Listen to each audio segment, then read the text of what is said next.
Merci Madame la Présidente. Monsieur le Président, au nom de mon groupe Ensemble pour la République, je souhaite vous féliciter pour votre élection à la tête de France Université et nous espérons poursuivre nos échanges au service de l'enseignement supérieur et de la recherche. France Université joue un rôle majeur dans le débat public sur les enjeux universitaires et je vous remercie à ce titre pour vos propos liminaires. Au cours des derniers mois, vous avez alerté à plusieurs reprises la représentation nationale quant à la situation budgétaire critique des universités. C'est notamment le cas de l'Université de Bretagne occidentale à Brest, qui, malgré les difficultés, se bat pour que les jeunes de l'Ouest breton bénéficient d'une offre de formation diversifiée et de qualité. Il est important que toutes les universités soient soutenues, et en particulier celles ancrées dans les territoires loin des grandes métropoles. Comme d'autres collègues de mon groupe, j'avais à plusieurs reprises alerté le gouvernement Barnier et son ministre en charge de l'enseignement supérieur et de la recherche, Patrick Hetzel, sur la nécessité de renforcer le budget dévolu aux universités et à respecter les engagements de la loi de programmation et de la recherche. Aussi, avec mon groupe, nous saluons l'engagement du ministre de l'Enseignement supérieur et de la Recherche, Philippe Baptiste, qui s'est battu pour permettre une hausse du budget de son ministère qui sera en progression de 137 millions d'euros au total. Par ailleurs, je me réjouis que l'amendement que j'avais porté au cours des débats budgétaires pour une compensation du casse-pension et qui a été repris au Sénat, notamment par ma collègue Nadège Havet, ait poussé le gouvernement à augmenter son budget pour permettre cette compensation. Toutefois, Monsieur le Président, nous savons qu'il sera nécessaire aux universités de poursuivre leurs efforts pour accroître les ressources propres. L'apprentissage, notamment, qui s'est particulièrement développé ces dernières années, y compris dans l'enseignement supérieur, sera un levier important. Et je suis convaincue que le soutien de l'État au contrat d'apprentissage doit perdurer, notamment dans l'enseignement supérieur public, mais que nous devons mieux réguler certains établissements dans l'enseignement supérieur privé, en particulier à but lucratif. Aussi, pourriez-vous nous faire un état des lieux de l'évolution de l'apprentissage à l'université et des perspectives de développement autres de ressources propres? Je vous remercie. Je vous remercie. Pour le groupe socialiste et apparenté, Pierrick Courbon. Merci Madame la Présidente, Monsieur le Président. Bonjour. Votre association France Université a toujours cultivé une position de neutralité et de pondération dans le monde universitaire. Aussi, vos alertes doivent être appréciées à leur juste valeur. Vous avez conduit un certain nombre d'actions remarquées cette année pour alerter sur la crise que traversent nos universités, dont certaines seraient en situation de quasi-faillite, selon vos propres mots. 60 des 75 universités ont ainsi voté des budgets en déficit. Toutes sont en effet confrontées à des surcoûts de l'ordre de 500 millions d'euros en 2025, qui s'ajoutent à une lourde dette structurelle. Cette situation budgétaire alarmante va encore être aggravée par la loi de finances pour 2025. Alors certes, la commission mixte paritaire a pu apporter certains correctifs, vous les avez évoqués, la compensation partielle de la hausse des cotisations employeurs sur les pensions retraite, des amendements qui permettent de récupérer sans jamais l'atteindre l'objectif de la trajectoire de la LPR, mais véritablement le compte n'y est pas et on est loin d'atteindre une pleine compensation de ces surcoûts et encore moins de rattraper le retard cumulé puisque les problématiques existent depuis de nombreuses années. L'engagement de l'État pour l'enseignement supérieur a clairement plongé ces dernières années. Les dotations par étudiant sont ainsi passées de 2 676 € par étudiant en 2012 à 8 536 € par étudiant aujourd'hui en euros constants. Autre motif d'inquiétude pour l'avenir, l'état de dégradation des bâtiments qui place nos universités parmi les plus grandes consommatrices d'énergie du secteur public. Alors, outre l'impact écologique, cela se traduit par des coûts qui ont explosé et qui se chiffrent en centaines de millions d'euros, plus de 30% de dépenses énergétiques, plus 30% en 2024. Et dans le même temps, le programme de rénovation énergétique Plan Efficacité Énergétique Campus, qui devait traiter cette situation, est à l'arrêt dans de nombreux établissements faute de financement. Aussi, voilà, à l'issue du débat budgétaire, quelles sont les mesures pour lesquelles France Université plaide, mesures de court terme et de moyen terme, pour éviter des décisions douloureuses qui s'annoncent dans un certain nombre de territoires, la hausse des frais d'inscription, la fermeture de sites de proximité ou encore la suppression de certaines filières. Je vous remercie. Je vous remercie. Pour la droite républicaine, Frédéric Meunier. Merci, Madame la Présidente. Monsieur, ce sont au total 60 universités françaises sur 74 qui représentent un budget initial en déficit pour 2025. Comme vous l'avez alerté lors de votre point de presse le 27 janvier dernier, la situation financière de nos universités suscite de vives inquiétudes quant à leur avenir et entraînera de graves répercussions sur leur fonctionnement. Le financement de l'État aux universités et aux écoles prévoit une augmentation de près de 200 millions d'euros en 2025. Cependant, cette augmentation ne permettra pas de compenser vos dépenses estimées à environ 500 millions d'euros, sachant que les 2 tiers de ces dépenses sont liées à des mesures décidées par l'État, comme l'augmentation des salaires. Et encore, je ne parle pas de l'état immobilier des universités. Quelles mesures ou solutions pourraient être envisagées pour permettre aux universités de sortir de cette crise financière ? Mes collègues Patrick Hetzel et Michel Tabarot avaient porté une proposition de résolution destinée à créer une commission d'enquête relative à l'entrisme idéologique et aux dérives islamo-gauchistes dans l'enseignement supérieur. Ils dénonçaient une idéologie islamo-gauchiste de plus en plus décomplexée et observable chaque jour un peu plus dans les milieux universitaires, mais aussi les associations et la vie étudiante. Ces manifestations relèvent-elles de la recherche académique ou du militantisme ? Je souhaitais connaître votre opinion sur cette question. Je vous remercie. Je vous remercie. Pour le groupe écologiste et social, Jean-Claude Roux. Merci Madame la Présidente. Merci Monsieur le Président d'avoir rappelé que l'université se met au service de la société, s'ouvre largement pour partager, diffuser les connaissances et que son rôle pour lutter contre les remises en cause désormais quotidiennes de la science est primordial. Nous vous avons entendu et ne sortirons pas de cette salle pleinement rassurés sur l'avenir. Vous l'avez dit, le pire a été évité provisoirement, mais pourrait toujours advenir. En effet, depuis 2 ans, les universités françaises, déjà fragilisées, comme l'a rappelé Madame la Présidente, ont été contraintes de ponctionner leur fonds de roulement pour financer les mesures salariales décidées en 2023 et la hausse du coût de l'énergie. Pour l'année 2024, 60 universités sur 75 ont terminé sur un budget austéritaire. À Nantes, le rectorat a autorisé un déficit 2025 de 15,9 millions, ce qui n'est pas sans poser question sur l'avenir. D'ores et déjà, il faut aussi renoncer à des embauches, à des projets, à la mise en place de formations. Une multiplication du fonctionnement par appel à projets sur la recherche est un autre facteur d'inquiétude et plus largement la trajectoire de refinancement de la recherche déraille en complet décalage d'ailleurs avec la déclaration d'Emmanuel Macron sur la recherche française du 7 décembre 2023. Malgré cela, cette trajectoire budgétaire irréaliste, voire dangereuse que dénonçait l'ancienne ministre Sylvie Retailleau dans le projet de budget Barnier, s'est radicalisée finalement pour atteindre 800 millions d'euros de coupes budgétaires par rapport à 2024 dans le budget définitif. Donc faisons-nous face à un changement de dimension, voire une dégradation structurelle de notre service public de l'enseignement supérieur et de la recherche. Et j'aurais une autre question à vous poser, Monsieur le Président. Comment percevez-vous la dérégulation de l'enseignement supérieur et la concurrence qu'on pourrait qualifier d'agressive du secteur privé qui a pu prospérer notamment à la faveur du financement public de l'apprentissage ? Je vous remercie. Pour le groupe Les Démocrates, Delphine Lingemann. Merci Madame la Présidente. Monsieur le Président de France Université, tout d'abord au nom du groupe démocrate, je tiens à vous féliciter de votre élection. Alors dans une note intitulée « Survie des universités », vous aviez souhaité nous alerter, je vous cite, sur des mesures d'économie dévastatrices pour notre jeunesse et notre territoire.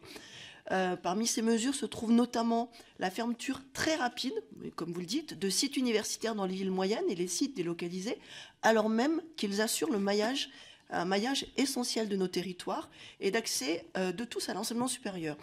Deuxième mesure, la réduction de votre offre de formation en termes de baisse d'effectifs, de capacité d'accueil et le basculement d'une partie des enseignements à distance pendant la période hivernale.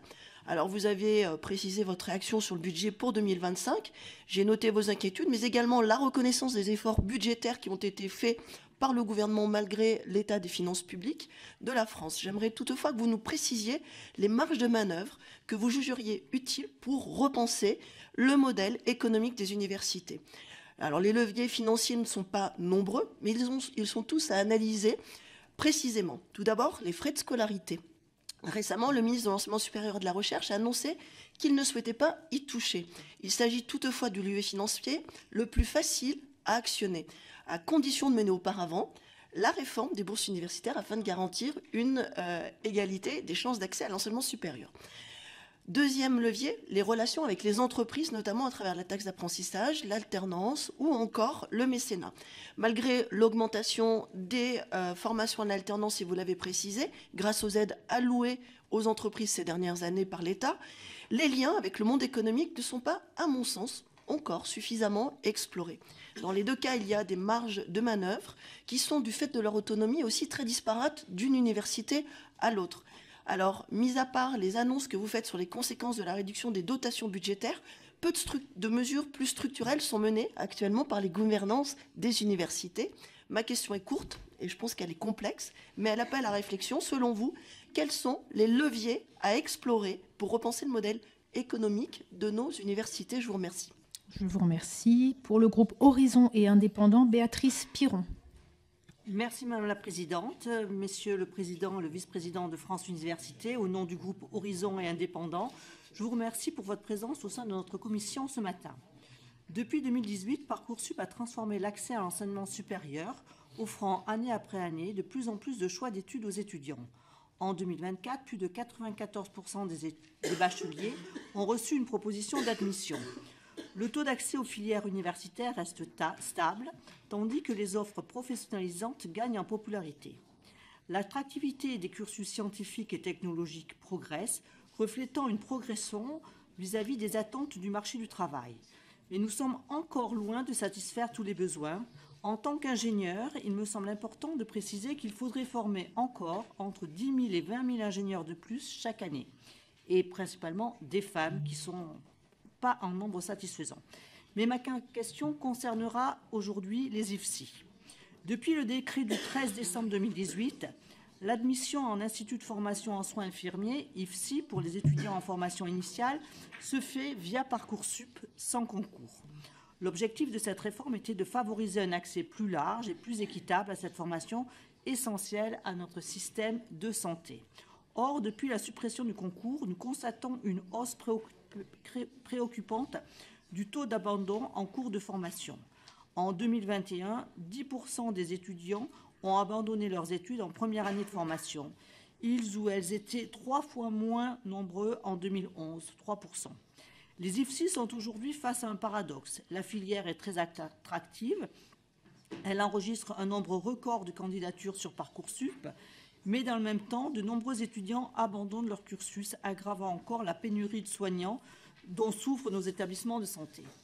Dans certaines filières, certaines écoles supérieures ont choisi de maintenir un double système d'admission combinant Parcoursup et un concours d'entrée, comme c'est le cas pour les instituts d'études politiques de province ou certaines écoles d'ingénieurs post-bac. Dès lors, une question se pose. Certains IFSI semblent regretter la sélection sur concours. Pensez-vous qu'il y a inadéquation entre le mode de recrutement actuel et les exigences de la formation de l'infirmière? Des évolutions sont-elles envisageables? Je vous remercie. Je vous remercie. Pour le groupe LIOT, Nicole Sanker. Merci Madame la Présidente. Monsieur le Président, nous vous félicitons et nous vous remercions de votre présence aujourd'hui en tant que nouveau président de France Université, dont le périmètre d'action dépasse largement les frontières hexagonales, pour s'étendre à plus de 15 000 km de Paris jusqu'en Polynésie française. En Polynésie, les étudiants ont la chance de pouvoir suivre un parcours d'enseignement supérieur sur place sans être contraints de se rendre dans l'Hexagone. De nombreuses structures, et notamment l'Université de Polynésie, offrent ainsi un large éventail de formations. Je souhaite vous sensibiliser sur les enjeux de l'enseignement supérieur en Polynésie, où le déficit chronique d'emploi administratif à l'université fragilise la gouvernance et ralentit la mise en œuvre des réformes nationales. Outre le surcoût logistique et la nécessité de recourir à des prestataires privés, cette situation illustre un défi majeur d'égalité territoriale auquel font face nombre d'universités ultramarines. Pourtant, ces établissements sont des espaces d'innovation à l'image du projet Narwa, soutenu par France 2030, ou des initiatives en cours telles que la création d'un IEP du Pacifique et d'une école universitaire de management, IAE, qui pourrait rayonner bien au-delà de la région. La Cour des comptes et le Haut Conseil de l'évaluation de la recherche et de l'enseignement supérieur estiment que l'Université de Polynésie manque d'une quarantaine de postes administratifs, entraînant une sous-administration chronique et un fort turnover des cadres. Les financements du projet Narwa, France 2030, compensent partiellement ce déficit, mais uniquement pour des missions temporaires. Et depuis l'adoption des responsabilités élargies, le plafond d'emploi reste figé alors même que l'université applique toutes les réformes nationales. Parallèlement, 2 projets structurants sont en cours, je l'ai dit, la création d'un IEP soutenu par la Nouvelle-Calédonie et le réseau des IEP et la mise en place d'une école universitaire de management destinée à former les cadres du secteur. Ma question est comment France Université entend-elle défendre davantage ces spécificités dans les discussions avec le gouvernement afin de garantir une répartition équitable des moyens, de favoriser le développement de formations adaptées et de consolider la recherche dans des domaines stratégiques. Je vous remercie. Je vous remercie. Pour le groupe GDR, Soumia Bouroua. Merci Madame la Présidente. Monsieur le Président, chers collègues, nous constatons malheureusement que la précarité étudiante se consolide désormais comme un phénomène structurel. Selon l'Observatoire de la vie étudiante, au moins un quart des jeunes en études se trouvent en situation de précarité. Selon la Fédération des associations générales étudiantes, on dit que le coût de la rentrée ne cesse d'augmenter. En septembre 2024, il atteint les 3 157 € pour les étudiants des cohabitants. Les loyers subissent une hausse de 2,5%. L'alimentation devient la principale variable d'ajustement budgétaire et c'est une réalité alarmante quand on sait que 20% d'entre eux ne mangent pas à leur faim.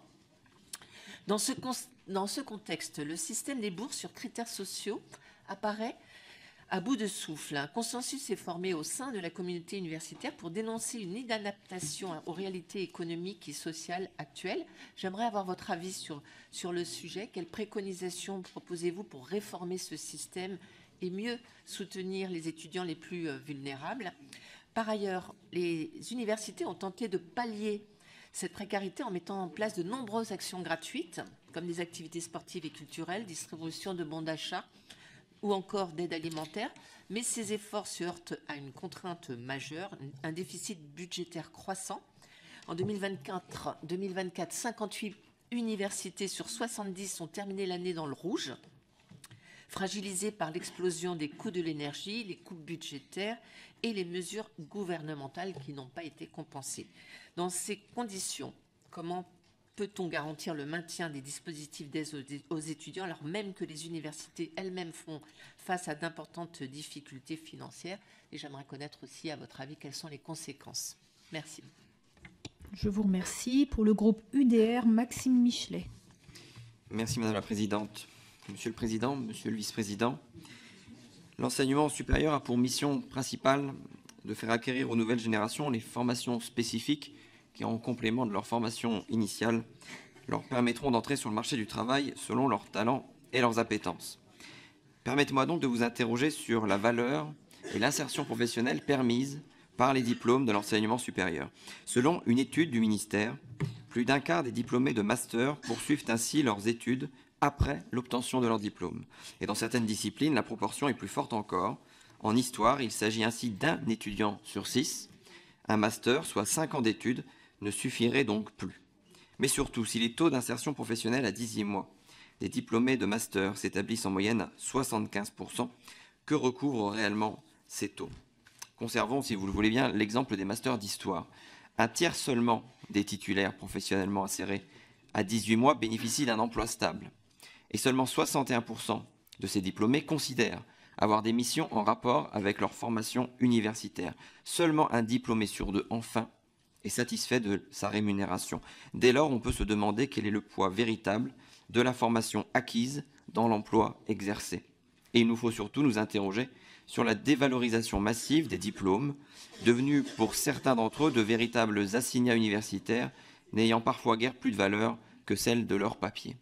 Au regard de votre expérience et de votre expertise, Monsieur le Président, comment expliquez-vous cet inquiétant phénomène pour l'avenir professionnel de nos jeunes et quelles sont selon vous les pistes possibles pour répondre à cette situation? Je vous remercie. Je vous remercie. Et donc, nous terminons avec le groupe LFI-NFP avec Marie Messmer. Merci Madame la Présidente. Monsieur Adoui, Monsieur le Président de France Université, j'imagine que vous êtes venu plaider la cause des universités après la saignée de 930 millions d'euros dans l'enseignement supérieur et la recherche, passée en force dans le budget 2025, soit 1,5 milliard en moins avec l'inflation. Déjà, 60 universités sur 75 sont en déficit. Et le ministère se défausse en enjoignant les établissements à trouver eux-mêmes des fonds propres. Au passage, nous n'en serions pas là sans l'autonomie des universités. Mais passons. De quels fonds propres parle-t-on? Vous raclez déjà jusqu'au dernier sou. En 2 ans, les fonds de roulement ont été ponctionnés d'1,3 milliard. L'apprentissage est saturé et les partenariats privés déjà tous noués. Conséquence, 30 000 places en licence et en master, fermées pour la rentrée prochaine, laissant champ libre au privé lucratif, qui a doublé son nombre de formations en 4 ans et qui draine désormais un quart des étudiants. Monsieur le Président, puisqu'il n'y a plus de marge de manœuvre et que les déficits sont abyssaux, je crains de vous voir séduit par un terrible mirage qu'on entend de plus en plus, l'augmentation des frais d'inscription. Bien sûr, je pourrais vous rappeler que l'augmentation des frais d'inscription fermerait les portes de l'université aux classes moyennes et populaires, que par là, vous mettrez de l'huile sur le feu et de la colère sociale, qu'en fixer nationalement le montant ne changera pas le fond du problème, et qu'il ne sert à rien de se cacher derrière une progressivité en fonction des revenus des parents, puisqu'in fine, vous récupérez bel et bien ces milliards d'euros dans les poches des familles et des étudiants. Mais comprenez, soit il existe une université publique gratuite et laïque, soit elle n'existe plus. Si vous cédez au chantage exercé par le gouvernement et la poignée de facs élitistes, vous n'avez plus aucune raison d'être face au privé lucratif. Et puisque vous ne rivaliserez pas jamais avec Total, Vinci et Bouygues, vous signerez ainsi l'arrêt de mort de 80% des universités d'ici 10 ans. Monsieur le Président, France Université est restée silencieuse, mais nous avons besoin de courage, de principe et de clarté. J'aimerais donc que vous vous positionnez aujourd'hui. Car votre seule issue, c'est la mobilisation. Aider les étudiants à tenir leur assemblée générale, leur blocage et leur manif. Il fut un temps où les présidents d'université organisaient leur propre séquestration pour monter en rapport de force vis-à-vis du gouvernement. Il est temps que l'université française renoue avec sa tradition irrévérencieuse. Un professeur d'université n'a rien à mendier à des comptables tribouillards. Merci. Merci, Madame Messmer. Monsieur le Président, Monsieur le Vice-président, nous vous écoutons. Vous avez une quinzaine de minutes pour répondre. Merci beaucoup. Bien, merci pour l'ensemble de vos questions. Nous allons essayer de répondre à l'ensemble de ces questions à deux voix et on va essayer de les reprendre une par une dans l'ordre. Très rapidement, on a bien compris 15 minutes pour une quinzaine de questions. Jean-François, tu commences ? Oui, merci Madame la Présidente et merci à Mesdames, Messieurs les députés de nous avoir invités devant cette commission. Alors je voudrais tout d'abord essayer de vous répondre sur la première question qui nous a été posée concernant un certain nombre d'actes qui, comme vous avez pu le voir dans la presse, se sont déroulés dans un certain nombre d'universités. Alors je voudrais vraiment affirmer que c'est la plus grande fermeté qui nous anime, en tous les cas, que ce soit au niveau des présidents d'université ou que ce soit au niveau de France Université. Nous avons condamné très fermement un certain nombre d'actes, que ce soit des actes antisémites ou que ce soit des actes qui ont mené à la haine ou au racisme ou à certaines violences qui ont pu avoir lieu dans les universités. Je voudrais vous rappeler quand même que les présidents d'université disposent d'un certain nombre d'instruments pour justement juguler ces actes. Comme l'a rappelé le président de France Université, la main des présidents d'université n'a absolument pas tremblé face à un certain nombre d'événements qui se sont déroulés ces derniers temps dans les universités. Alors, en ce qui concerne effectivement la question de l'islamo-gauchisme qui nous a été posée, il faut bien voir qu'il s'agit parfois d'une poignée d'événements sur des milliers d'événements scientifiques qui sont organisés chaque année dans les universités françaises. Nous avons toujours dénoncé à France Université la montée des menaces qui tendent à faire interdire des conférences ou des séminaires dans les universités sous la pression de différents groupuscules qui n'ont par moment aucun lien avec les institutions. Je tiens à préciser qu'un certain nombre de groupes sont anonymisés et il est très difficile par moment de pouvoir prendre des mesures disciplinaires contre des groupes qui ne se déclarent pas, où il n'y a pas véritablement de nom derrière ces groupes. Donc, nous sommes extrêmement attentifs, comme l'a dit le Président aussi, aux atteintes aux libertés académiques. Nous pensons qu'effectivement, les universités ne doivent pas être le terrain d'instrumentalisation politique et nous sommes extrêmement vigilants sur ces questions. La recherche n'est pas responsable des maux de la société. Elle les analyse et nous faisons notre travail tous les jours sur ce plan en organisant des conférences scientifiques. Je prends l'exemple effectivement de la situation qui se passe au Proche-Orient où nous avons continué dans toutes les universités à organiser des événements scientifiques pour justement nourrir le débat et la connaissance de la jeunesse. Je réponds par la même occasion à une des dernières questions. Oui, je réponds à la dernière question. La liberté d'expression, c'est le droit de manifester, c'est le droit de grève, c'est tout à fait normal. Il y a le droit de débattre, il y a la liberté d'expression. On n'est pas toujours d'accord tous entre nous. Par contre, moi, je condamne les blocages. Voilà, je veux dire, pour moi, la liberté d'expression en université, c'est la liberté de circuler, c'est la liberté de faire circuler les idées. Le blocage, c'est l'inverse. Le blocage, c'est la fermeture. Le blocage, c'est la censure. Donc, voilà, moi, je comprends parfaitement qu'on ne soit pas d'accord. Et le débat, il existe au sein des universités. Il doit circuler librement.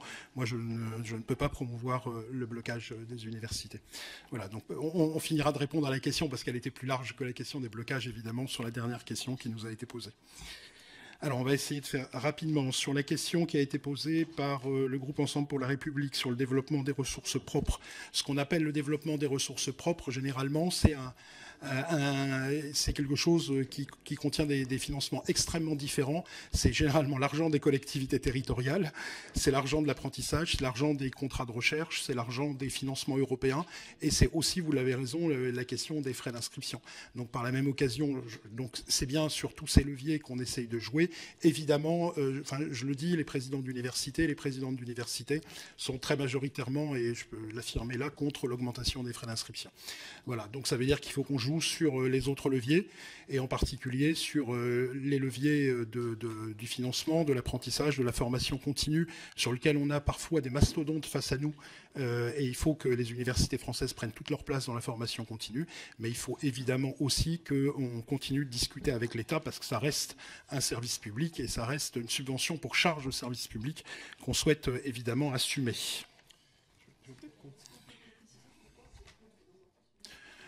Parce qu'il nous semble qu'on est... déjà, je crois que le Conseil d'État s'est prononcé sur la question, sur le fait que les études en France devaient rester des études à prix extrêmement modiques, extrêmement modestes. C'est la valeur universitaire de faire en sorte que, quel que soit le revenu des parents et des étudiants, on puisse avoir un accès libre à l'enseignement supérieur. Donc il nous semble difficile aujourd'hui de transférer la charge, qui quand même est une charge qui revient à l'État, vers les familles et vers les étudiants. Après, j'ai bien noté ce que vous avez dit. Oui, pour répondre à votre question, il y a la question de la réforme des bourses, dont on attendait qu'elle soit une réforme pas seulement paramétrique, et dont on nous a dit en 2022 effectivement qu'elle allait être à l'ordre du jour. Je sais que le projet de budget 2025 ne s'y prête probablement pas, mais je pense qu'il faudra vraiment ouvrir ce débat pour qu'on évite tous ces effets de seuil et pour qu'on aille soutenir les étudiants les plus précaires, qui sont souvent des étudiants décohabitants, pour la plupart d'entre eux. Et donc, il faudra mener à bien cette discussion sur la réforme des bourses. Oui, je me permets de compléter sur la question des ressources propres, parce que les universités se sont tout de même emparées ces dernières années très largement de cette question des ressources propres. Il existe aujourd'hui, en dehors des ressources propres publiques, par exemple les appels à projets que nous pouvons avoir en France ou en Europe. Il existe actuellement 56 fondations de type universitaire qui ont été développées par les universités. Donc vous le voyez, les universités n'ont pas attendu de se saisir de ces questions. Ce qu'on remarque, c'est qu'effectivement un certain nombre de fondations qui sont très différentes en fait des fondations qui existent dans les écoles de commerce ou qui existent à l'étranger, ce sont essentiellement des fondations de flux, c'est-à-dire nous avons des difficultés, bien évidemment, à financer ce que nous appelons notre mission de charge pour service public. Et il est très difficile de trouver de l'argent, justement, pour assurer ces missions. Par ailleurs, ce que nous remarquons, c'est qu'il y a une très grosse différence entre les universités qui peuvent, bien évidemment, afficher des formations dans le domaine du scientifique, qui ont plus de facilité de financement, et puis les universités qui ont plutôt une valence, on va dire, de sciences humaines et sociales. Et on retrouve quelque part ce cercle vicieux en matière de financement aussi des entreprises. Nous ne l'avons pas précisé, mais il y a des très grandes disparités en fait entre les universités aujourd'hui en France. A été évoqué A été évoquée, je crois, par le groupe de la droite républicaine, la question de l'état immobilier et du patrimoine de l'université. C'est tout à fait exact. Il faut savoir que l'immobilier universitaire représente un quart du patrimoine immobilier de l'État et que si l'État veut réussir à un moment donné sa transition énergétique et donc la rénovation énergétique des bâtiments, il faudra absolument qu'il y ait un grand plan de rénovation de ce bâti, y compris si on veut que les universités prennent à un moment donné la dévolution du patrimoine immobilier qui nécessitera évidemment un accompagnement. Sur la question qui a été posée, je crois, par le groupe écologiste et social sur les financements par appel à projet, effectivement, vous avez tout à fait raison. C'est une vraie question dans le mode de financement des universités. L'équilibre n'est pas idéal en ce moment. Trop d'appels à projets, c'est une certitude, y compris parfois pour mettre en œuvre des projets de loi. Et donc, un appel à projet, ça veut dire parfois une mise en compétition. Et donc, c'est difficile, des fois, de supporter qu'on puisse fonctionner et financer par appel à projet un certain nombre de décisions qui sont prises, parce que ça veut dire que tout le monde n'a pas les moyens de le faire. On plaide pour un petit rééquilibrage entre le fonctionnement récurrent, on va dire le socle de base, et les appels à projet, même si certains appels à projet peuvent se justifier, peuvent avoir de temps en temps un effet d'accélération sur un certain nombre d'enjeux, de recherche, d'innovation. Et donc on peut l'entendre, mais le déséquilibre, le curseur n'est pas au bon endroit. Et effectivement, le financement part trop sur aujourd'hui les appels à projets. La question de l'enseignement supérieur privé lucratif, effectivement, oui, on vous rejoint. Hein. Enfin, je l'ai dit dans mon propos liminaire. Je pense que là aussi, trop de dérégulation a été tolérée. Et on demande à ce qu'un certain nombre de choses soient vérifiées en amont sur l'obtention des visas, des grades, des labels, sur la qualité de l'enseignement, sur la question même, y compris du financement de ces écoles, qui bénéficient parfois énormément d'argent public, hein, au moins par le biais de l'alternance, et sur l'avenir, le recul qu'on peut avoir sur la qualité de la formation. Est-ce qu'on a quelques docteurs, par exemple, qui peuvent un peu irriguer quand même leur formation par la recherche? Ça nous paraît pour l'enseignement supérieur être un point très important et on n'est pas tout à fait sûr que les choses soient toujours respectées. En tout cas, on appelle vraiment à ce qu'on ait un grand débat sur cette question de la régulation, parce qu'un certain nombre de personnes ont compris que l'enseignement supérieur pouvait être un marché. Et nous, on souhaite qu'il y ait une régulation beaucoup plus forte qui soit faite sur cet enjeu-là. Alors, on continue de parcourir les différentes questions. Il y a eu une question sur les IFSI. Effectivement. Il y a un paradoxe, vous avez raison, c'est une formation extrêmement attractive, 650 000 candidats sur Parcoursup, je crois, ont déposé une candidature l'an dernier. Vous avez raison qu'il y a un certain taux d'abandon en première année de ces formations, je crois que vous citiez 10%. En première année, donc se pose probablement un peu la question de l'adéquation des compétences et surtout de la bonne identification de ce qu'est un parcours infirmier. En revanche, ça nous paraît difficile aujourd'hui de réintroduire le concours et de sortir de Parcoursup, parce qu'on est vraiment dans une démarche d'universitarisation des IFSI, et y compris d'un certain nombre de professions paramédicales. Et donc, dès lors que les formations universitaires sont sur Parcoursup, ça aurait aujourd'hui, au moment où on est, ce serait un peu cocasse de sortir de Parcoursup au moment où on universitarise ces professions et ces formations. Voilà. Et par ailleurs, il faut savoir que les directeurs et directrices d'IFSI sont eux-mêmes extrêmement divisés sur cette question. Donc, s'il y avait unanimité, on pourrait effectivement en parler. Mais il y a quand même beaucoup d'avis très dissonants, j'allais dire, sur cette question de l'entrée dans le parcours infirmier. Vas-y. Oui, je voudrais répondre aux remarques et à la question de Madame la députée du groupe Pliot sur les spécificités des universités d'outre-mer. Madame la députée, sachez que nous sommes extrêmement attentifs à cette question. Nous avons bien évidemment toujours essayé de prendre en compte les spécificités des universités de l'outre-mer. Ce sont par moments des acteurs extrêmement importants dans le partenariat que nous nouons avec d'autres pays. Je pense bien sûr à l'Indo-Pacifique, mais je pense aussi au Pacifique. Et ce sont des universités qui, par exemple, dans un certain nombre de grands appels à projets 2030, ont joué ou peuvent jouer un rôle extrêmement important justement pour jouer sur ces questions de l'influence de la France dans un certain nombre de ces territoires. Nous sommes en dialogue permanent avec les présidents de ces universités et pas uniquement au moment des urgences, comme ça peut être le cas aujourd'hui avec le président de l'Université de Mayotte, comme vous pouvez vous en douter. Donc nous essayons effectivement pour des cas spécifiques qui concernent un certain nombre de filières que vous avez évoquées, nous sommes extrêmement attentifs et nous portons un certain nombre de revendications auprès du ministère, auprès de la DGCIP, sur des spécificités des universités d'outre-mer.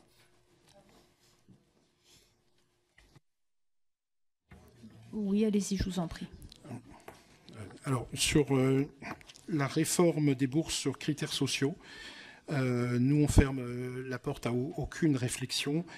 On considère qu'il y a une grande importance de cette réforme des aides sur critères sociaux. On attend la réforme des bourses.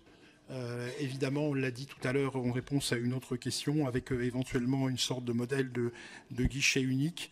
Et on voit bien, effectivement, on a tout l'enjeu du travail des étudiants. Un certain nombre d'étudiants travaillent pour assurer leur subsistance aussi et pour pouvoir suivre leurs études. Et donc, on a un grand travail avec les universités pour réfléchir notamment à l'emploi étudiant ou à un label emploi étudiant, parce qu'on sait que quand un étudiant travaille 10 heures par semaine sur des missions qui sont proches de leur campus et proches de leur mission, c'est plutôt un facteur de réussite pour les étudiants. Et quand on arrive à basculer sur des emplois salariés de plus de 15 heures, par exemple, qui sont totalement orthogonaux aux formations de l'étudiant, alors dans ces cas-là, ça devient un facteur extrêmement défavorisant. Et donc, il faut qu'on favorise au maximum, je pense, l'emploi étudiant, de manière à ce qu'on puisse offrir à nos étudiants des possibilités qui sont auprès de leur campus et donc qui leur permet de s'adapter au calendrier aussi universitaire. Je vous remercie, Monsieur le Président, Monsieur le Vice-président. Nous allons donc maintenant passer aux questions de 1 minute, qui sont plutôt nombreuses. Monsieur Julien Audoul, pour commencer. Merci Madame la Présidente, Monsieur le Président, Monsieur le Vice-président. La promotion de l'université française et de ses valeurs en France et à l'étranger est une mission qui semble être au cœur de la vocation de France Université. Mais de quelle université française faites-vous la promotion ? Celle qui laisse s'organiser en son sein des réunions interdites aux Blancs comme à Paris 8, celle où 91% des étudiants juifs disent avoir déjà subi des actes antisémites, celle qui ne dit rien quand un professeur se fait virer de son laboratoire parce qu'il critique la gangrène indigéniste qui s'empare de la recherche française en dénonçant la venue d'Ouria Bouteljda, celle qui empêche la représentation des suppliantes d'Eschyle à la Sorbonne, celle qui refuse à une enseignante spécialiste de l'histoire de l'esclavage de prendre ses fonctions à la Réunion au motif qu'elle ne serait pas née sur place. Votre manque de réaction et votre passivité face à ces dérives nous interrogent. Vous nous avez dit que votre bras ne tremblerait pas, mais est-ce que votre voix va se faire entendre ? Est-ce une preuve de soumission ou une preuve de complaisance ? Je vous remercie. Monsieur Christophe Marion. Merci Madame la Présidente. Messieurs le Président et le Vice-président, je souhaitais vous interroger sur le crédit impôt recherche qui fait débat depuis longtemps, car il représente la première dépense fiscale de l'État à destination des entreprises pour un coût s'élevant en 2024 à 7,6 milliards d'euros. De nombreux rapports d'évaluation ont été rendus à la fois par le Conseil d'analyse économique, la Commission nationale d'évaluation des politiques d'innovation, le Conseil des prélèvements obligatoires, l'IGF, plusieurs parlementaires. Tous ces rapports appellent à une réforme de ce crédit d'impôt pour, par exemple, attribuer davantage aux PME, TPE. Mais je crois qu'aucun ne fait état de ces effets concrets sur la recherche publique. Or, les universités voient des financements apparaître pour des projets de recherche partenariale, les débouchés s'éclaircir pour leurs doctorants, des transferts de savoir-faire s'opérer, des résultats de recherche être mieux valorisés. Avez-vous vous-même une idée du retour sur investissement du CIR pour les universités et auriez-vous des recommandations à émettre pour amplifier l'intérêt du CIR pour la recherche publique ? Je vous remercie. Je vous remercie. Raphaël Arnoux. Merci Madame la Présidente. Monsieur le Président, cette semaine et pour la seconde fois est juridiquement injustifiée par le tribunal administratif, Rima Hassan se voit interdire de conférence à l'Université de Strasbourg. Cette répression s'inscrit dans un cycle plus large où l'on fait taire toutes les voix qui dénoncent le génocide en cours à Gaza et appellent au respect du droit international. Timing assez remarquable, puisque l'on révèle au même moment et au sein de cette même université des étudiants d'extrême droite, dont certains qui émanent de ces organisations finissent dans les équipes parlementaires du Rassemblement national, se sont filmés en train de faire des saluts nazis, ont créé un jeu de cartes antisémite où notamment on se moque du procès de Nuremberg et insultent leurs camarades de, je cite, nègres, youpins ou encore bougnoules. Si cette double affaire résume finalement bien toute la période, c'est d'autant plus inquiétant lorsque cela se déroule dans nos universités, lieux censés être au cœur de la réflexion humaine, de l'esprit critique et de l'émancipation. Au vu de la gravité des faits, quelles sanctions doivent prendre les universités face à la montée des actes racistes, haineux et discriminatoires, ainsi que de leur violence émanant d'organisations d'extrême droite comme l'UNI ou la Cocarde? Comment justifiez-vous que des conférences d'une députée européenne qui n'a jamais été condamnée pour ses propos soient interdites? Je vous remercie. Monsieur Éric Liégeon. Merci Madame la Présidente. Monsieur le Président, Monsieur le Vice-président, France Université joue un rôle clé dans la structuration de l'offre de formation supérieure sur l'ensemble du territoire national. Pourtant, les jeunes des territoires ruraux continuent de rencontrer des difficultés majeures pour accéder à des formations adaptées en raison de l'éloignement géographique, d'une offre limitée et d'un manque de solutions numériques ou hybrides. C'est ce que révèle d'ailleurs une très récente étude de l'IGAS sur les conditions de vie des jeunes ruraux qui préconise notamment de déployer dans ces territoires davantage de formations de proximité et de poursuivre en parallèle le développement des campus connectés. Sachant que l'une de vos missions est de proposer des éléments de transformation de nos universités, comment France Université compte-t-elle apporter sa pierre à l'édifice pour renforcer l'accès à l'enseignement supérieur dans les territoires ruraux? Prévoyez-vous de développer davantage les campus connectés en cohérence avec les enjeux de la ruralité et en partenariat avec les acteurs locaux? Je vous remercie. Je vous remercie. Julie Delpech. Merci Madame la Présidente. Monsieur le Président, comme vous l'avez souligné, la situation budgétaire de nos universités est critique. La hausse prévue dans le budget peine à compenser l'impact du CAS Pension et l'augmentation des charges qui pèsent sur les établissements. Faute de financement suffisant, beaucoup d'entre eux se voient contraints de revoir leurs projets et leur offre de formation. L'Université du Mans, sur ma circonscription, n'échappe pas à ces tensions. Certains projets ont dû être réduits, fragilisant son attractivité et son développement. Le soutien à la recherche en pâtit également, comme a pu le rappeler mon collègue Christophe Marion. Avec 233 doctorants, l'université joue pourtant un rôle essentiel dans l'innovation scientifique et la transmission des savoirs. Or, leur avenir reste incertain, notamment en raison des difficultés d'insertion professionnelle. Dans ce contexte, le développement du doctorat en apprentissage pourrait constituer un levier stratégique pour renforcer le lien entre formation et entreprise. Ce dispositif offrirait aux doctorants de nouvelles perspectives, tout en répondant aux besoins du tissu économique local et aux contraintes budgétaires des universités. Où en est son développement et des discussions sont-elles engagées pour accélérer sa mise en œuvre? Je vous remercie.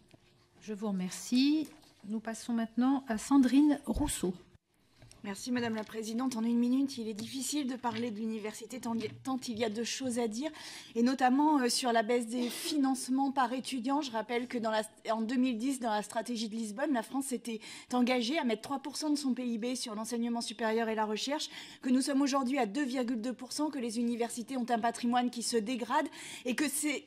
Au lieu d'être un lieu d'émancipation, d'apprentissage et d'éveil et de réflexion pour les étudiants, elle devient pour un nombre conséquent d'entre eux un lieu de subsistance, de survie et de stress, dont je rappelle que les emplois étudiants que vous appelez de vos voeux sont quand même parfois un handicap à la réussite quand l'emploi est trop éloigné des études et que le nombre d'heures à réaliser est trop important. Mais je rappelle aussi qu'il y a des pics d'accueil aux urgences psychiatriques les jours de Parcoursup ou les jours des résultats des sélections en master, et que l'université est devenue un lieu qui n'est pas aussi bien traitant que nous pourrions l'espérer dans un pays comme le nôtre. Et puis pour les enseignants-chercheurs, cela est devenu un lieu d'inflation administrative où, vous en avez parlé, les appels à projets se multiplient et finalement nous perdons en cela l'essence même du service public de l'enseignement supérieur et la recherche. Et j'entends que vous appelez un grand débat de vos voeux, je l'appelle aussi. Merci. Nous passons maintenant à Laurent Croisier. Merci Madame la Présidente, Monsieur le Président, chers collègues. Je me suis intéressé au taux de réussite des étudiants en premier cycle universitaire. Toutes disciplines confondues, seuls 36% des étudiants réussissent leur licence en 3 ans, 47% en 4 ans. Un étudiant sur 4 redouble sa première année, un étudiant sur 2 passe directement en deuxième année, un étudiant sur 4 se réoriente ou abandonne ses études supérieures. Les IUT, connus pour accompagner davantage leurs étudiants, affichent de bien meilleurs taux. 71% de leurs étudiants réussissent le passage en deuxième année. Quelles explications donnez-vous à ces chiffres dont personne ne peut se satisfaire et qu'il est du devoir de France Université de prendre à bras-le-corps? Quels dispositifs sont envisagés pour mieux accompagner et mieux orienter nos étudiants? Je vous remercie. Nous passons à Bertrand Sort. Merci Madame la Présidente. Monsieur le Président, Monsieur le Vice-président, à mon tour, vous féliciter pour votre élection à la tête de France Université. La pratique du sport est un enjeu fondamental pour la santé, l'équilibre et la réussite des étudiants. Pourtant, de nombreux obstacles persistent.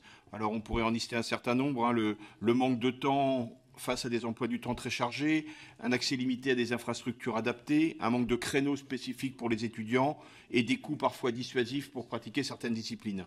Autant de facteurs qui creusent les inégalités dans l'accès à la pratique sportive. Je me permets aussi d'évoquer le passeport qui est accessible aux étudiants, mais qui, semble-t-il, malheureusement, est peu mis en œuvre par ces étudiants. Aussi, ma question est très large. Quelles actions prioritaires France Université peut mettre en œuvre pour démocratiser la pratique sportive dans l'enseignement supérieur, pour améliorer l'accès aux équipements et pour mieux accompagner les étudiants dans une pratique sportive tellement utile? Je vous remercie. Je vous remercie. Nous passons à Virginie Duby-Muller. Merci, Monsieur le Président. Vous avez réaffirmé votre opposition aux méthodes de certains syndicats et au blocage qui pénalisent les étudiants. Je voulais signaler la montée de la violence des mouvements Antifa et du Point levé sur les campus. Au Mirail à Toulouse, des militants de l'UNI ont été violemment agressés pendant les élections étudiantes. La plupart étaient masqués. Plusieurs blessés sont à déplorer. Ce week-end, ce sont des menaces de mort qui ont été taguées sur les murs de l'Université de Nantes. À Strasbourg, la semaine dernière, certains militants ont été attaqués par des militants armés de couteaux avant d'être séquestrés le lendemain dans un local de la présidence. Ces quelques exemples illustrent les méthodes de l'extrême gauche qui veut en découdre et une violence qui devient hors de contrôle. Cette situation est très préoccupante. C'est encore plus grave quand certains élus se parent de leurs écharpes tricolores pour instrumentaliser, voire soutenir ces mouvements. Comment entendez-vous apaiser ces tensions et quelles sanctions exemplaires sont-elles prévues contre les auteurs? Merci. Je vous remercie. Christophe Proença. Merci Madame la Présidente. Monsieur le Président, je suis député du Lot, un territoire de très grande ruralité, où la densité de population, comme je l'ai dit, est faible, mais je tiens à souligner que grâce au CEA de Gramma, le Centre d'études atomiques, un grand nombre d'entreprises de haut niveau technique ont vu le jour grâce à un essaimage d'anciens doctorants ou ingénieurs. Un exemple avec l'entreprise Thio Ingénierie, où plus de 40 ingénieurs ou de chercheurs de haut niveau travaillent sur la mécanique des chocs en pleine campagne. Donc les thèses d'études sont essentielles à la recherche à notre pays, à son industrie, et diminuer la recherche, pour moi, est une erreur fondamentale. Je vous remercie. Nous passons maintenant à Jérémy Patriélétus. Merci Madame la Présidente. Monsieur le Président, notre modèle d'enseignement supérieur est un bien commun que nous devons préserver. Pourtant, à la suite de l'attaque terroriste du 7 octobre, une forte augmentation des actes antisémites a été constatée dans notre pays et dans nos universités.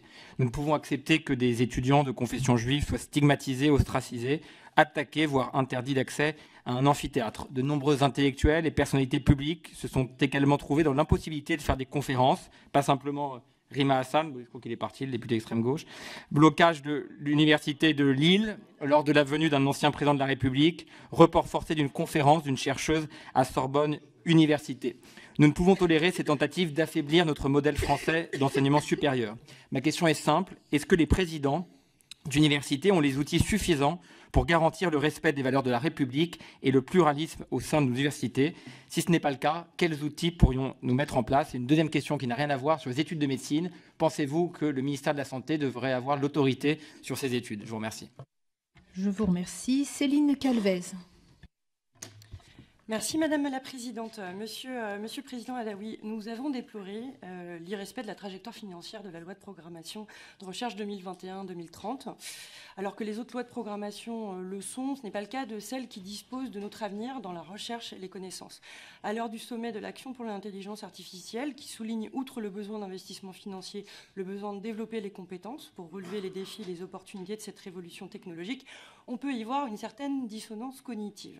Si la trajectoire financière de la loi de programmation pour la recherche est modifiée, j'espère néanmoins que les mesures encourageant l'égalité entre les femmes et les hommes dans la recherche et l'enseignement supérieur qu'encourageait cette loi sont, elles, bien mises en œuvre et font leurs preuves. Je pense notamment à la prise en compte de la santé des femmes comme terrain de recherche, à l'évaluation de l'impact des nouvelles voies de recrutement sur l'égalité femmes-hommes. Quel est votre point de vue sur son respect?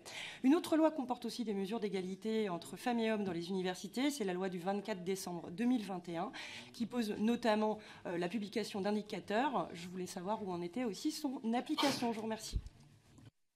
Je vous remercie. Joël Bruno. Oui, merci Madame la Présidente. Bon, Monsieur le Président, je ne résiste pas au plaisir de vous accueillir à la fois comme président de France Université, mais aussi comme président de l'Université de Caen. Et je salue évidemment votre vice-président. Moi, j'avais deux questions de nature extrêmement différente. La première portait sur un point sur lequel vous avez à juste titre beaucoup insisté, c'est-à-dire le soutien à l'innovation. Quel est votre regard sur justement l'articulation entre l'innovation portée par les universités et les projets soutenus par les grands organismes CNRS, INSERM, CEA? Comment est-ce que tout ça se met en harmonie justement pour aboutir à une ambition commune? Premier point. Et deuxième point, puisque vous avez à juste titre rappelé que le nombre d'étudiants avait considérablement augmenté depuis notamment les 25-30 dernières années, quelles sont les perspectives et prospectives en matière démographique? À quel moment allons-nous vivre, malgré effectivement l'augmentation de la proportion de jeunes allant vers des études supérieures, à une inversion en quelque sorte de cette courbe? Je vous remercie. Nous terminons avec Violette Spilbou. Merci Madame la Présidente, Monsieur le Président. Alors, vous le savez, on a parlé beaucoup de sécurité des universités, notamment avec ce qui s'est passé à Strasbourg récemment. J'ai moi-même été la cible d'un empêchement de débat au sein de l'Université de Lille il y a peu de temps, pourtant sur la liberté des médias et de la presse.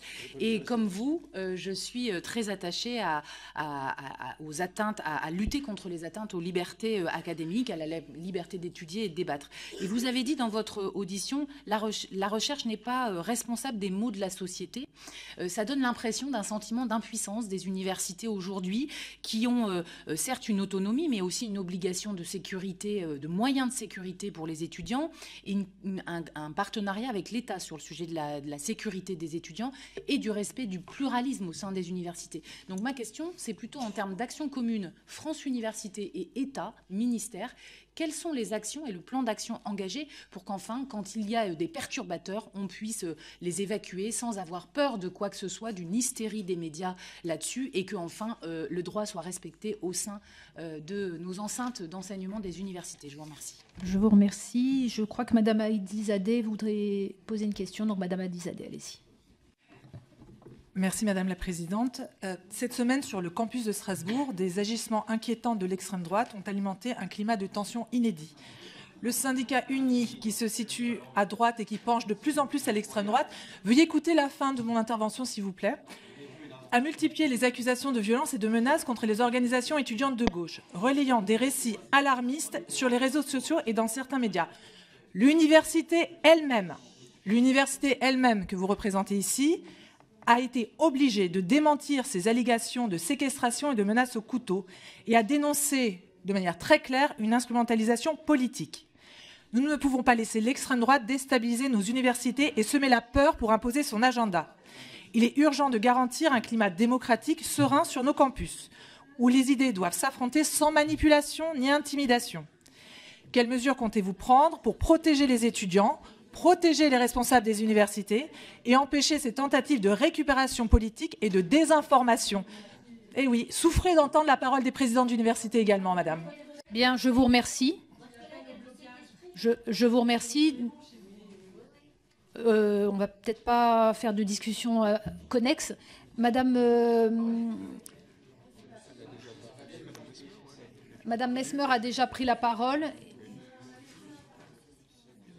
Madame Jeunetet, vous voulez faire poser une question? Allez-y, je vous en prie. Et après, on s'arrête, s'il vous plaît. Merci beaucoup, Madame la Présidente. 2 questions rapides. La première, c'est quel est le plan d'action que vous mettez en œuvre pour former à l'intelligence artificielle, non pas seulement nos étudiants, mais au-delà de nos étudiants, je crois qu'il y a un enjeu de formation de l'ensemble de la population dans laquelle l'université peut prendre sa place. Ma deuxième question concerne la formation initiale des enseignants.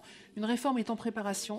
Elle est très importante. C'est elle qui permettra d'élever le niveau de tous. Et où en êtes-vous et comment envisagez-vous cette réforme? Je vous remercie. Alors, je vous remercie. On va donner à Monsieur le Président et Monsieur le Vice-président 15 minutes pour répondre. Donc, et en essayant d'être le plus exhaustif possible. Merci beaucoup. C'est un challenge. Dommage qu'on n'ait pas plus de temps. On aurait envie de débattre beaucoup plus largement avec vous. Tu commences, Jean-François, par la fin, si tu veux. Allez, 1 minute par réponse. Oui, peut-être répondre à Madame la députée Anne Jeunetet. Alors effectivement, l'intelligence artificielle est un enjeu majeur, non seulement en termes de recherche, hein, bien sûr, sur ces questions, et on l'a vu, la tenue bien évidemment de la conférence sur l'intelligence artificielle qui vient de se dérouler à Paris. Mais vous avez raison, effectivement, l'intelligence artificielle est en train de bouleverser nos méthodes pédagogiques, est en train de bouleverser également nos méthodes de recherche, et pas uniquement dans les sciences dures, mais c'est aussi le cas dans le domaine des sciences humaines et sociales. Alors, il y a un certain nombre de missions qui ont été lancées dans les universités pour justement essayer de prendre la mesure. Et nous comptons à France Université justement essayer de non seulement de recenser, mais d'amplifier justement toutes ces réflexions sur l'intelligence artificielle. Nous comptons également travailler avec l'Europe, puisque nos partenaires européens sont dans la même situation, et nous essayons bien évidemment de réfléchir aux bonnes pratiques et d'essayer de diffuser ce recours à l'intelligence artificielle, en mettant aussi, par moment, un certain nombre de bornes à cette utilisation, à une bonne utilisation de l'intelligence artificielle.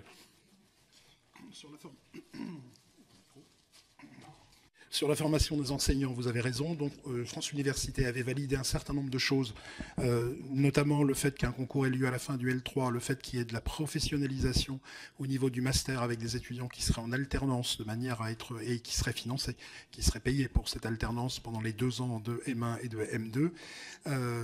Et donc, on est prêt, nous, à avancer. On a regretté à l'époque de ne pas avoir été assez associés aux discussions, notamment sur la réflexion qu'il peut y avoir autour du cahier des charges. On sait que nous avons des rendez-vous qui sont prévus très prochainement avec les ministères pour évoquer ensemble la suite de cette réforme. Donc on devra en savoir plus, et nous on est partie prenante et on veut être partie prenante de cette réflexion.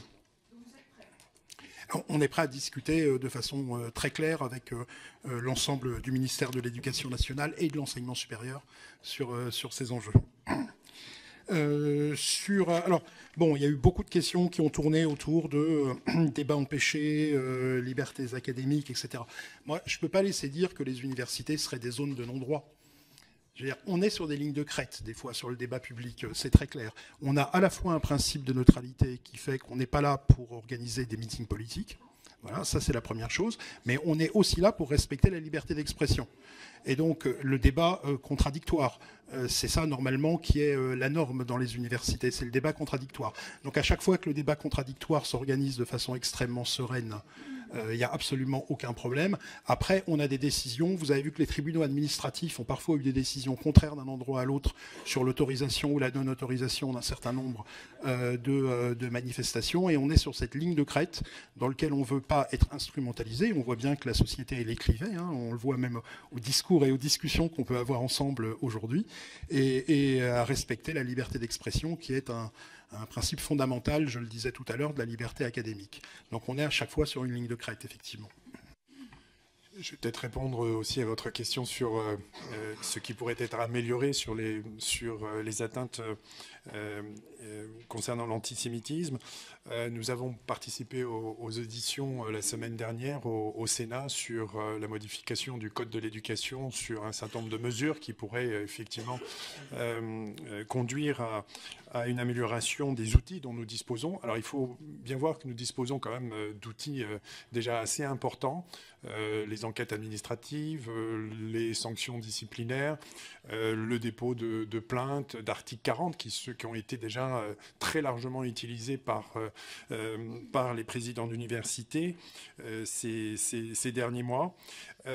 Ceci étant dit, les difficultés que nous avons se portent également à, par exemple, individualiser des atteintes sur les réseaux sociaux qui nous posent par moments beaucoup de problèmes, même si lorsque nous repérons des téléphones, nous avons pu agir sur ces questions. Nous avons aussi, bien évidemment, des difficultés sur les retours qui nous sont faits des articles 40 ou des plaintes que nous déposons. Nous avons initié, par exemple, je crois que le président de France Université pourra vous en parler, nous avons lancé des accords avec des conventions avec les parquets locaux pour justement avoir des retours, car il nous semble important de faire un retour aux victimes qui ont le droit à avoir justement un retour sur ces plaintes. Alors on nous a assuré que le garde des Sceaux avait été saisi sur ces questions. En ce qui concerne simplement une proposition qui avait été faite d'augmenter les pouvoirs d'investigation, notamment judiciaire, des présidents d'université, nous sommes assez prudents sur ces questions parce que nous ne disposons pas des moyens, justement, vous pouvez l'imaginer, pour mener ce type d'enquête. Donc nous avons proposé effectivement aux sénateurs de ne pas inscrire cette augmentation des pouvoirs d'investigation pour les présidents d'université. Une attention particulière aux territoires ruraux, je crois que c'est vous, monsieur, qui l'avez porté. Le maillage territorial, on y tient énormément. On pense que ça fait partie de la responsabilité sociale des universités que de porter une ambition et de porter l'élévation du niveau d'ambition globale partout sur le territoire, même en dehors des métropoles. Vous avez aujourd'hui un maillage territorial, notamment des départements d'IUT, qui est très important. Il n'y a pas un jeune aujourd'hui qui a pas un département d'IUT à plus de 60 km de chez lui. Donc on a déjà un maillage territorial qui est assez fort. À chaque fois qu'on peut porter ce maillage territorial, on le fera. Et les campus connectés peuvent être une solution, mais normalement ne sont pas tout à fait faits pour ça. C'est plutôt de pouvoir suivre à distance des formations qui peuvent avoir lieu à l'autre bout de la France et ouvrir une très large palette de formations. Mais on a un certain nombre de campus connectés qui peuvent répondre à ces enjeux-là, même si ce sont plutôt les IUT qui aujourd'hui répondent à cette question du maillage territorial. De la même façon, sur la recherche, par exemple, à Gramma, je connais bien, pour avoir moi-même des jeunes docteurs que j'ai formés qui sont à Gramma en ce moment sur ces enjeux-là. Donc oui, on est bien sûr très vigilant sur ces enjeux de recherche. Et à chaque fois que le budget de la recherche est quelque part impacté, c'est un impact pour les universités qui sont, on le rappelle, souvent le premier opérateur de recherche du pays. Et donc, il n'y a pas une dichotomie entre des ONR qui s'occuperaient de la recherche et des universités qui s'occuperaient de l'offre de formation. C'est bien ensemble qu'il faut qu'on fasse ça. Et donc, l'impact sur la recherche, il est bien entendu extrêmement important.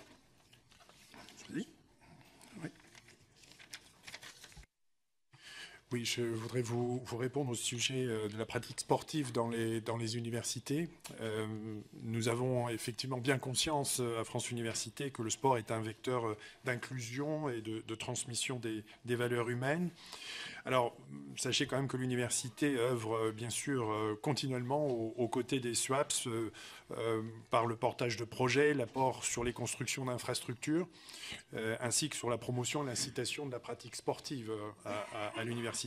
Alors nous avions commandé un rapport à France Université qui a été remis, le rapport du président de l'Université de Paris 2, Stéphane Braconnier, sur le sport, une ambition pour l'université. Il avait conduit justement à proposer un certain nombre de recommandations, le lancement d'un plan d'urgence pour 2030, la France comme candidate aux prochaines Universiades, le renforcement des synergies entre les SSE et les SWAPS afin d'inscrire pleinement les universités dans la stratégie nationale, et puis la fixation, c'est très important, par les universités d'un pourcentage socle dans la CEVEC pour pouvoir dédier au sport, et puis la promotion des mobilités actives. Alors il est vrai qu'il y a un certain nombre de difficultés, notamment en région parisienne, comme vous pouvez l'imaginer, mais la pratique de la mutualisation est quand même très très utilisée entre les universités, justement pour essayer de dépasser les obstacles qui peuvent exister dans un certain nombre de territoires. à la question sur la précarité étudiante et la santé mentale, pour vous dire que c'est une priorité absolue des universités. On sait qu'on a plusieurs types de précarité à traiter. Il y a la précarité financière, il y a la précarité numérique, des fois, une fracture numérique qui est beaucoup plus importante dans la jeunesse qu'on ne pourrait le croire. On pense que tous nos étudiants sont digital natives. En réalité, ils ne sont pas si bien équipés que ça. La précarité, on l'a vu, la précarité aussi sur la santé mentale. Et il est clair que le Covid a mis en avant que les universités étaient complètement sous-équipées en termes de soutien psychologique et psychiatrique, alors que même qu'on est à un âge où on sait que la décohabitation des étudiants internationaux peuvent se retrouver en difficulté, un âge où un certain nombre de pathologies peuvent aussi survenir, et puis qu'on peut avoir un certain nombre de situations anxiogènes. Donc avec la réforme de ce qu'on appelle les services de santé étudiante, je crois qu'on a fait, les universités ont globalement fait des très gros efforts sur le recrutement de psychologues et de psychiatres pour essayer d'accompagner la santé mentale. Donc ça, c'est le traitement. Il faut après soigner, j'allais dire la cause aussi, ce serait beaucoup plus intéressant. Mais en tout cas, on a fait un effort et je pense qu'il y a eu un saut qualitatif dans la prise en charge de la santé mentale depuis la fin de l'épisode Covid. Voilà, accompagné financièrement aussi par un certain nombre de partenaires, dont l'État. Oui, sur la question de l'égalité homme-femme, Madame la députée, sachez que c'est vraiment un point majeur de notre attention au sein des universités, également au sein de France Université. Il est vraiment crucial de susciter l'ambition scolaire de tous les élèves, de les accompagner dans leur réussite, et les universités ont pris leur part et ont joué un rôle social majeur, notamment par leur implication forte dans les différents dispositifs qui ont été mis en place dans la promotion de l'égalité des chances et l'égalité entre les hommes et les femmes. Et notamment, nous avons un certain nombre de dispositifs dans les repyramidages, par exemple, des postes à l'université qui nous ont permis d'effectuer un certain nombre de repyramidages. Mais il y a des très fortes disparités encore qui existent entre les différents domaines scientifiques, et nous sommes très vigilants sur ces questions pour essayer d'y remédier, et nous en discutons régulièrement aussi avec le ministère. En réponse à Joël Bruno, effectivement, donc 2 questions. Le soutien à l'innovation et la coordination avec les ONR, CNRS, CEA, INSERM, elle est absolument indispensable. Autant les organismes nationaux de recherche ont une vision qui est une vision nationale et donc portent parfois des agences de programme qui sont là pour donner une vision nationale de la stratégie du pays, autant la déclinaison sur le territoire doit se faire en coordination extrêmement forte avec les universités, avec les acteurs de l'enseignement supérieur et de la recherche, de manière à ce qu'on articule bien la stratégie locale et la stratégie nationale. Et donc ça me semble absolument indispensable. Et on reprendra les discussions avec les ONR, notamment le CNRS, dans ces prochaines semaines, pour arriver à mettre en place des instances de coordination dans lesquelles on travaille ensemble à ces grands enjeux de recherche et d'innovation. Sur la question de la démographie, effectivement, c'est un vrai enjeu. On s'attend à ce que la démographie étudiante soit orientée à la baisse. On aurait pu s'attendre d'ailleurs à ce que ce soit déjà le cas. Il y a un certain nombre d'endroits, pour un endroit que je connais bien, où on n'assiste pas encore du tout à de diminution du nombre d'étudiants. On est toujours sur un plateau haut pour 2 raisons. D'abord parce qu'il y a de l'internationalisation qui fait qu'on va chercher un peu plus d'étudiants internationaux. Deuxièmement parce que on a une élévation du niveau d'ambition qui fait qu'on va chercher des étudiants qui, en particulier grâce à l'alternance, ne seraient pas venus dans l'enseignement supérieur par stratégie d'évitement pour des raisons soit d'absence de connaissance de leurs droits, soit par manque de moyens financiers. Et donc pour l'instant, on arrive à contenir la baisse de démographie grâce à la hausse de ces 2 catégories d'étudiants. Après, à un moment donné, c'est clair que on devrait assister à une baisse de la démographie étudiante et elle sera d'autant plus importante à prendre en cause si on continue à déréguler l'offre de l'enseignement supérieur public lucratif. C'est une marotte, mais j'y reviens quand même parce que effectivement, cette situation de concurrence qui est parfois gérable en termes d'effectifs étudiants aujourd'hui pourrait ne plus l'être dans un futur relativement proche.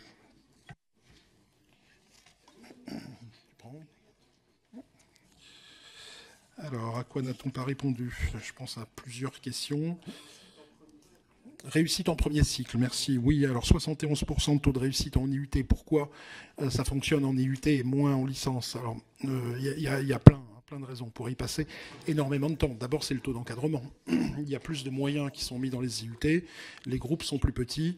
Les IUT, en plus, ont eu, alors c'est moins le cas aujourd'hui, mais des stratégies parfois qui pouvaient ressembler à celles des classes préparatoires, où on était sur un mode sélectif qui recrutait des étudiants qui, a priori, n'avaient pas vocation à aller à l'IUT, ce qui était un vrai sujet, parce que non seulement ça veut dire que l'IUT formait des étudiants qui allaient vers des poursuites d'études en master, mais que les gens qui devaient naturellement entrer à l'IUT n'y entraient pas, par manque de place, parce que la sélection faisait que c'était pas tout à fait le public qui était prévu, qui poursuivait les études à l'IUT, mais c'est avant tout un problème et une question de taux d'encadrement.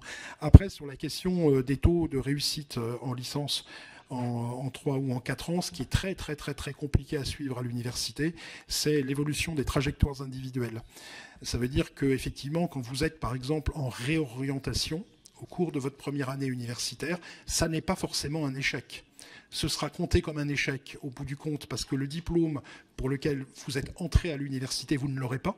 Mais par contre, si après 6 mois, vous avez testé, compris que ce n'était pas votre bonne orientation, que vous êtes réorienté et que vous réussissez dans un autre parcours, ça n'est pas forcément un échec. Donc c'est quelque chose qui est très difficile à suivre. Et puis on a un certain nombre de biais. Vous voyez par exemple la réforme des études de santé, la licence accès santé, vous entrez en première année et finalement si vous réussissez, vous quittez la licence pour aller vers les études de santé. C'est compté aujourd'hui par l'État comme un échec, parce que vous n'avez pas la licence dans laquelle vous vous êtes inscrit. Et donc en fait c'est un sujet qui est éminemment complexe, mais qui est avant tout une question de moyens. Bien, je vous remercie. Vous avez vraiment respecté le temps dévolu, donc bravo. Merci beaucoup, Monsieur le Président, Monsieur le Vice-président. Je pense que nous avons fait quand même le tour de beaucoup de questions et nous allons vous réinviter prochainement, de toute façon. Merci beaucoup. Je voudrais vous remercier, Madame la Présidente, pour cette invitation, remercier l'ensemble des députés qui étaient présents pour cet échange et on se tient effectivement prêt à votre disposition pour poursuivre ces échanges. Merci à toutes et tous.